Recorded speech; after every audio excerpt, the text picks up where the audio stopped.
Porque ele fala assim, ó, como é que começa o texto? Depois disto, o homem me fez voltar à entrada do templo. Depois disso, se você voltar às páginas da sua Bíblia, você vai encontrar Ezequiel encontrando com esse ser e sendo conduzido por esse ser cada passo, cada profecia que vem trazendo desde o começo do livro de Ezequiel, ele já vem acompanhado pelo Espírito Santo que vem trazendo as orientações e as diretrizes para ele. Então, quando ele fala que aparece o ser de novo, o homem começa e fala assim, vem comigo. E quando ele vem comigo, ele tem na mão uma corda, um cordel, né, que é um cordão, uma corda, e ele mede 500 metros. Eu tenho uma outra tradução que fala que é 500 metros. Na realidade são 450 metros. Porque um côvado são 45 centímetros. Cada côvado mede mais ou menos 45 centímetros. Existe uma variação de medidas. Isso aí também para nós não é tão interessante. O que interessa é que no primeiro patamar, na primeira medida, nós encontramos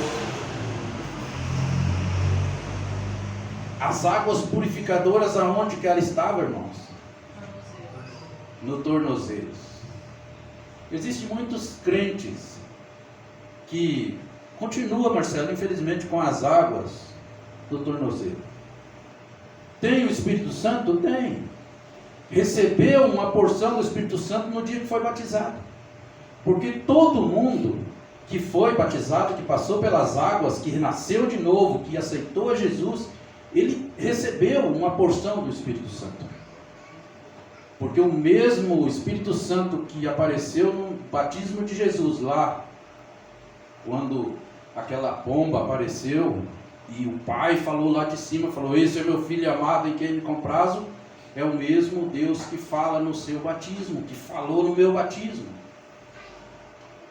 E agora o profeta é chamado a prosseguir.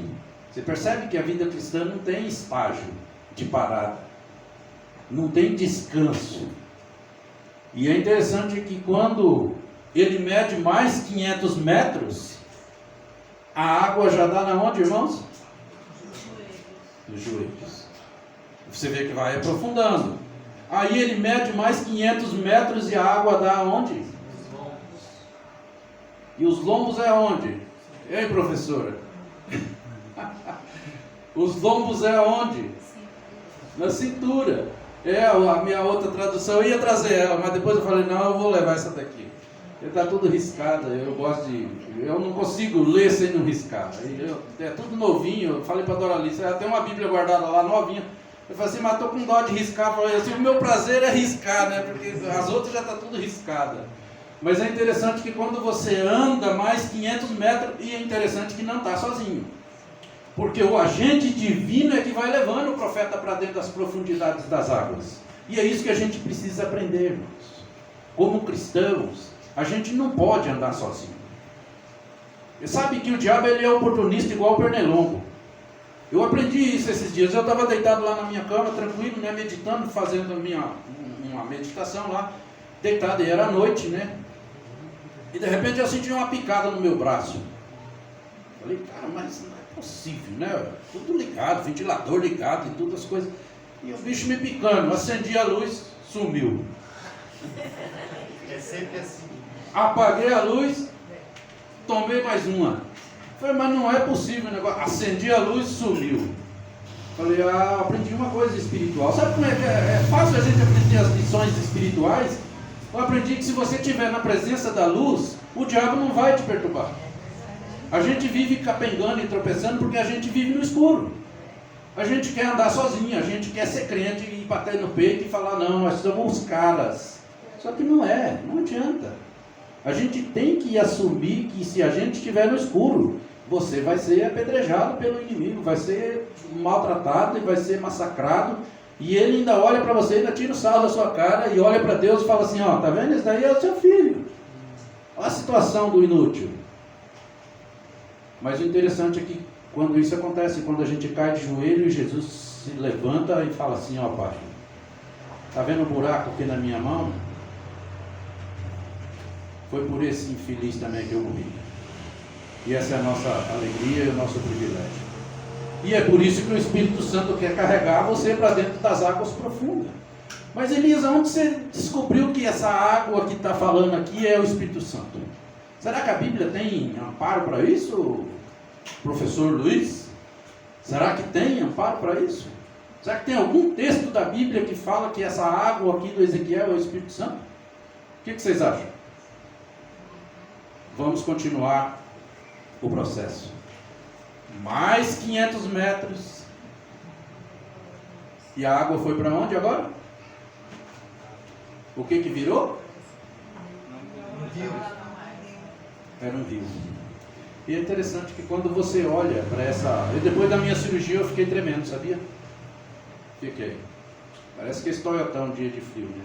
Sabe que as Toyota antigas, que as bandeirantes, quando funcionava o dia de frio, chega a bate a lataria. Né? Depois da minha cirurgia eu fiquei assim. Então é interessante, mas isso é só um detalhe. O que interessa é o Espírito Santo conduzindo a nossa vida a cada dia.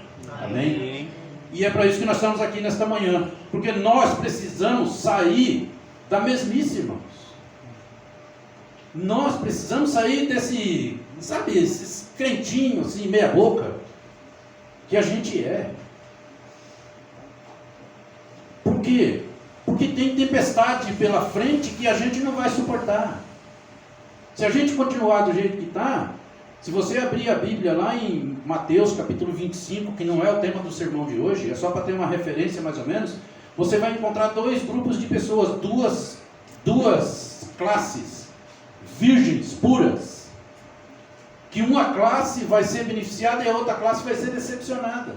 Então as duas eram classes de virgens, as duas eram classes que caminharam juntas, as duas tiveram os mesmos privilégios, viveram as mesmas emoções, aspiravam pelo mesmo propósito, só que quando chegou no final da jornada, aí bateu a desgraça na vida de um grupo e a felicidade eterna na vida do outro. Só que aí já era tarde demais. Vai ler isso aí lá na sua casa hoje. E vai pedir para o Senhor orientação. Mateus capítulo 25, marca aí. Outro dia nós pregamos sobre isso quando der certo. Mas é só para a gente ter uma noção das coisas. Porque às vezes a gente vem, sabe, com a água pelo tornozelo e a gente acha que está bom, está tranquilo, está favorável e a gente continua. E não é isso que Deus quer da gente. E a gente não consegue produzir fruto, porque aqui, quando a água está no tornozelo, não tem fruto. Quando você percebe que a água bate no joelho, ainda não tem fruto. Porque o rio ainda não transbordou. E o fruto só vai aparecer quando as margens forem beneficiadas. Quando a margem do rio, depois da quarta medida, o profeta não conseguia passar mais a pé, andando. O texto bíblico é bem claro. E eles tiveram que sair de dentro do rio a nado. E o Espírito Santo falou: vem comigo. Eles não se desgrudaram, perceberam? E o Espírito pega ele e tira para fora e fala assim: vem aqui agora que eu vou te mostrar o que está acontecendo lá fora. Saíram de dentro do rio, foram para fora, e agora eles começam a caminhar às margens do rio, e o Espírito Santo vai falando para o profeta, fala assim: olha filho, presta atenção o que está acontecendo aqui na beira do rio, presta atenção por onde essa água vai passando, porque a água vai transformando por onde ela passa. Irmãos, aqui fica uma lição muito interessante para nós. Quem transforma a vida das pessoas não é você, não sou eu, é o Espírito Santo, quando ele está em alta medida na sua vida e na minha vida. A irmã White fala assim: nós precisamos ser um cheiro de vida para a vida e não de morte para a morte, porque tem muito crente aí sendo um cheiro de morte, infelizmente, para as pessoas. Prega nas outras nos outros quarteirões, mas não prega na sua vizinhança porque não consegue conviver com os vizinhos. Então é uma preocupação para a gente. Mas a água está na onde? Na sua vida. Aí você fala assim, lógico que eu já estou nadando no rio faz hora, né, Marcelo? Que Deus seja louvado e amém por isso. Mas quem vai falar isso são as pessoas do lado de fora. Porque quando o profeta saiu de dentro do rio, ele vai com o Espírito Santo, com o agente divino, conduzido por ele para fora do rio, e eles começam a andar na beirada da margem do rio, e eles começam a ver os resultados da água que saiu da onde, irmãos? Da onde que brotava essa água? Que água é essa? A água saía do limiar do santuário. O que é o limiar? É o começo, aqui, o ponto de partida. Aqui é o limiar dessa plataforma. Então a água está saindo daqui de baixo. E essa água é uma água santa. É uma água transformadora. Essa água, sabe o que é? Quem está no santuário celestial hoje? É outra coisa que a gente precisa aprender. A gente vive falando de Jesus, porque eu preciso do Espírito Santo aqui, irmãos. Jesus está no céu. E Ele deixou um representante aqui. Ele não vai descer aqui para vir te acudir. Ele tem um Consolador que anda aqui conosco, que está à nossa disposição. Que é um ser espiritual, mas é uma pessoa. E tem muita gente que vive pedindo o poder do Espírito Santo. Por que eu quero o poder do Espírito Santo? Se eu não sei usar nem o meu.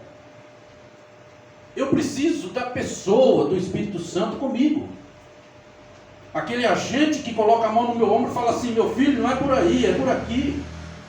O profeta Isaías fala assim, e você vai ouvir atrás de ti uma voz dizendo, este é o caminho, nem para a direita, nem para a esquerda. Esse é o caminho, andai por ele. Então como que eu quero ir para o céu? Ai, Senhor Jesus, aleluia, glória a Deus. Se eu ignoro o Espírito Santo aqui na minha vida. Ou se eu continuo com aquela aguinha lá, rasinha ainda que está no tornozelo. Eu preciso de um relacionamento com o Espírito de Deus. Porque quem conhece as profundezas de Deus é o Espírito Santo. E quase ninguém mais vê falar no Espírito Santo dentro das nossas igrejas, irmãos. Eu tinha outros sermões, viu, Marcelo, para pregar aqui, muitos. E eu fui falando com Deus e pesquisando, Senhor, qual que é o propósito. Eu vou pregar na igreja da Vila Batista no dia 8, sábado que vem, no outro sábado. E eu relutei com Deus para não pregar esse sermão. Eu quero pregar um outro sermão, Senhor. E o Senhor fala, não, eu quero que você precisa, o meu povo precisa do Espírito Santo. Tem muita gente que está com a água no tornozelo e quer ir para o céu, e não tem jeito, porque não tem fruto. Agora eu vou pedir para você abrir a sua Bíblia, para a gente provar que essa água aqui, purificadora, é o Espírito Santo. Aí você fala assim, mas a Bíblia, será que tem? Será? O que vocês acham? Será que a Bíblia responde isso? João capítulo 7, verso 37 e 38, acha aí. João capítulo 7, verso 37 e 38.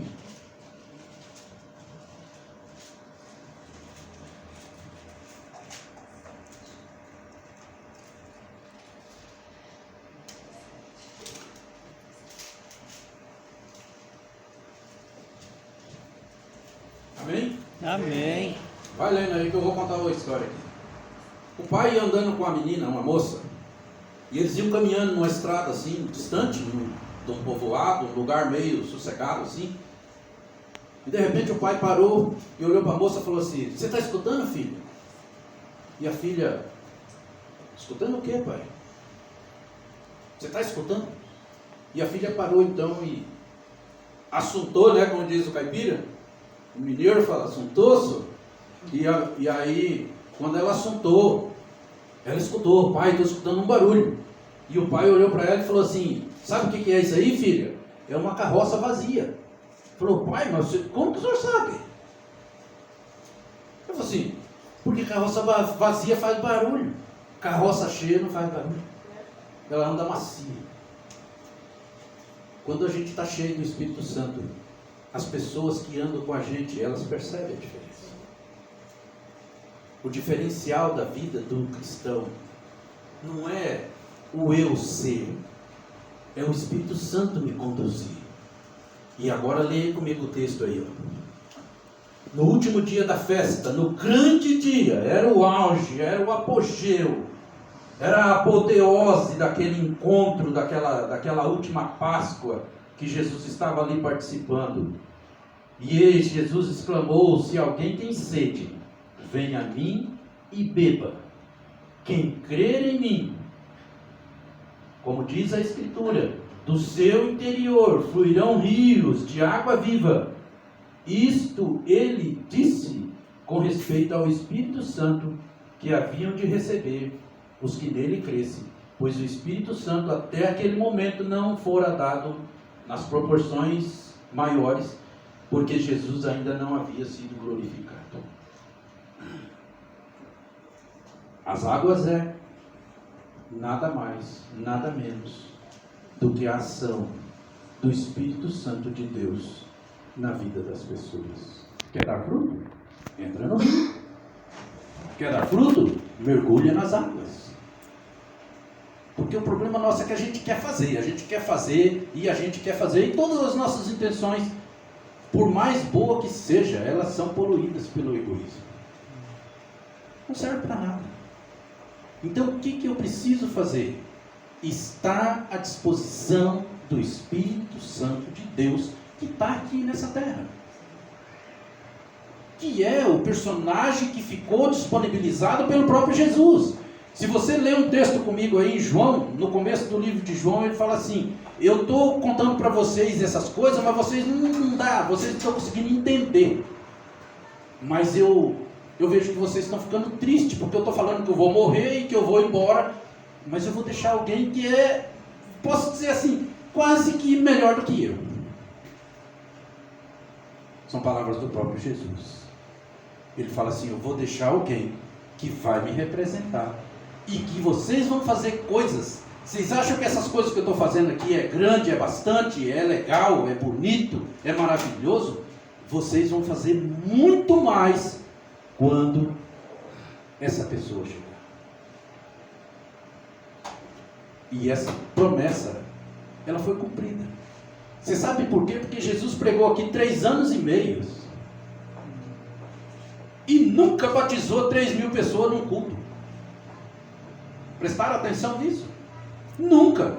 Não tem nenhum relato bíblico que fala que Jesus conseguiu batizar 3.000 pessoas num sermão dele. Mas e como que Pedro pregou e batizou mais de 3.000 pessoas? E quando você vira a página do outro lado de Atos dos Apóstolos, você já encontra uma igreja com mais de 4.000 membros. E a Bíblia diz assim: e muitos sacerdotes que tinham ajudado a crucificar Jesus creram no Evangelho. Eu fico até arrepiado com isso, porque a gente é tão medíocre com relação ao Espírito Santo, que a gente não conhece, não entende o potencial que está à nossa disposição. E a gente gosta do que tem. Sabe aquela criancinha que chegou na beira do mar, imensidão, maravilhoso, estou com vontade de ir para a praia, faz hora, é um negócio que não sai do couro, né?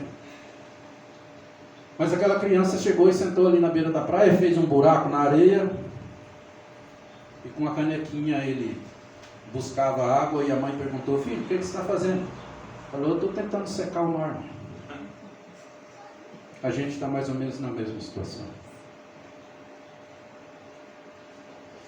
Aí ele vai cantar uma música agora. Eu gostaria que você se colocasse à disposição de Deus. Sabe, esquece